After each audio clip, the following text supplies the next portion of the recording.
Imaginez, c'est lundi matin, une journée de travail tout à fait ordinaire qui commence. Sauf que cette journée est sur le point de basculer. Une série d'événements, orchestrés avec une précision glaçante, va se dérouler sous nos yeux. Regardons cette chronologie de plus près. Il est 9h10. Un email arrive. Il a l'air parfaitement authentique, il vient du directeur financier, le ton est habituel, la signature est correcte.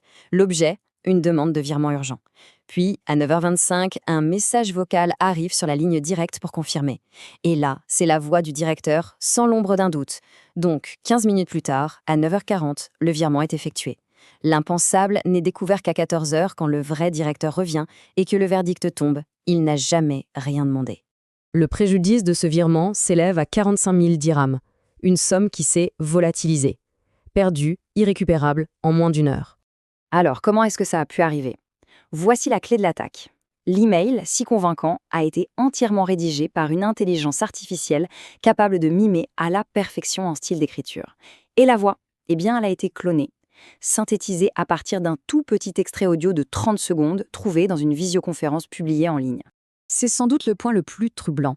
Aucun mot de passe n'a été dérobé, aucun système informatique n'a été forcé. Non, l'attaque a entièrement reposé sur la capacité d'une machine à imiter un être humain de manière quasi parfaite. Ça nous amène à une question essentielle. Comment fonctionnent exactement ces outils? Pour bien se défendre, la première étape, c'est de comprendre l'arme. Alors plongeons ensemble dans les mécanismes de l'intelligence artificielle générative. Qu'est-ce qu'une IA générative? En fait, c'est un programme qui ne comprend pas, mais qui imite. Il crée du contenu entièrement neuf en se basant sur une imitation statistique. Il a analysé des milliards d'exemples et il calcule des probabilités. Après tel mot, quel est le mot suivant le plus probable? C'est un gigantesque jeu de construction statistique. Ce mode de fonctionnement explique un paradoxe fondamental, une sorte de double visage. D'un côté, le résultat est incroyablement convaincant.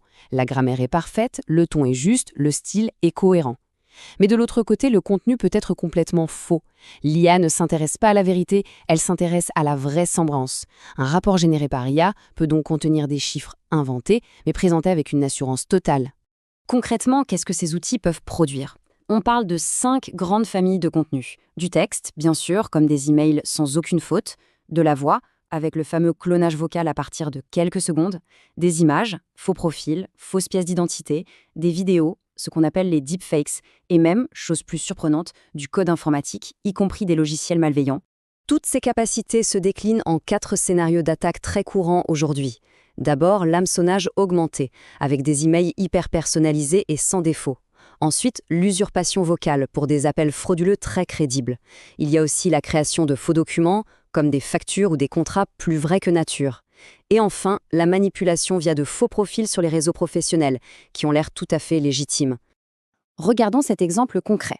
L'expéditeur affiché, c'est Service Gestion Mutuelle. Ça semble normal. Mais si on regarde l'adresse réelle de l'expéditeur, on voit que le L de mutuelle a été remplacé par un 1. Pareil pour le lien. Ce qui est affiché semble correct, mais la destination réelle est-elle frauduleuse? Ce sont des détails minuscules, mais absolument critiques, conçus pour échapper à une lecture rapide. Les conséquences pour une organisation sont graves et multiples. Bien sûr, il y a la perte financière directe, mais il y a aussi la fuite de données, qui est une violation de la loi marocaine, la loi numéro 0908 pour être précis. S'ajoute à ça l'atteinte à la réputation, qui peut coûter bien plus cher sur le long terme. Et enfin, la responsabilité juridique de l'entreprise peut être engagée, un cadre défini notamment par une autre loi importante, la loi numéro 0520 sur la cybersécurité. Mais la bonne nouvelle, c'est que cette technologie, aussi sophistiquée soit-elle, n'est pas parfaite. Elle a des failles. Et c'est justement en connaissant et en exploitant ces failles qu'on peut la déjouer. Première faille, l'IA ne connaît pas les procédures internes de l'entreprise. Elle ne peut donc pas justifier une demande qui irait à leur encontre. Deuxième faille, elle ne maîtrise pas les détails factuels très spécifiques, comme un numéro SIRET ou une adresse précise. Troisièmement, dans les images ou les vidéos, elle génère encore des incohérences subtiles au niveau des mains, des yeux ou des lèvres. Et surtout, sa plus grande faiblesse, elle est totalement vulnérable à une vérification par un autre canal de communication. Passons maintenant à la défense active. Comment se protéger? Il existe une parade efficace, une série de réflexes qui, mis bout à bout, constituent un bouclier solide pour toute l'organisation.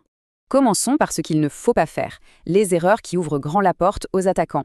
Par exemple, publier des infos, même si elles semblent anodines, sur les réseaux sociaux. Céder à ce faux sentiment d'urgence sans prendre le temps de vérifier, copier-coller des données de l'entreprise dans un outil d'IA public, accepter des invitations de contact non vérifiées et enfin, peut-être la pire erreur, avoir un doute mais ne pas le signaler par peur de déranger. Face à cela, voici les 4 bons réflexes à intégrer. Numéro 1, vérifier.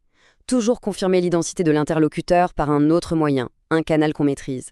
Numéro 2, examiner. Scruter les détails techniques, les adresses e-mail complètes, les liens. Numéro 3, appliquer. On suit la procédure établie sans aucune dérogation, quelle que soit la pression. Et enfin, numéro 4, signaler. Le moindre doute doit être immédiatement remonté au service compétent.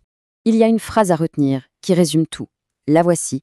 Une vraie urgence accepte toujours une vérification de 2 minutes. Une urgence légitime ne sera jamais compromise par cette petite pause. C'est la meilleure défense qui soit contre la manipulation et la pression.